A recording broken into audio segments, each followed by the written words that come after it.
একটা গান আছে না, কি করিলে বলো পাই গো তোমারে রাখিব আখিতে আখিতে, ওরে এত প্রেম আমি কোথা পাবো বলো, এত প্রেম আমি কোথা পাবো বলো।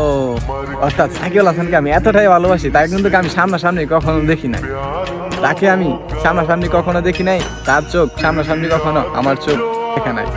তারপরও আমি তাকে এতটা ভালোবাসি, আকাশ পরিমাণ ভালোবাসি, সমুদ্র পরিমাণ ভালোবাসি। আমি নিজেও জানি না তাকে কেন এত ভালোবাসি, কারণ তাকে তো আমি কখনো দেখি নাই সামনাসামনি। কিন্তু তার না দেখাই তার খেলার, মানে এক কথায় বলতে গেলে আমি সাকিব আল হাসানের জন্যই ক্রিকেটকে ভালোবাসি, ক্রিকেট খেলাকে ভালোবাসি, বাংলাদেশের জাতীয় দলকে ভালোবাসি এই সাকিব আল হাসানের জন্যই। মানে আমি জানি না আমি কেন জানি আমি সাকিব আল হাসানকে ভালোবাসি, পুরো আকাশ পরিমাণ সমুদ্র পরিমাণ।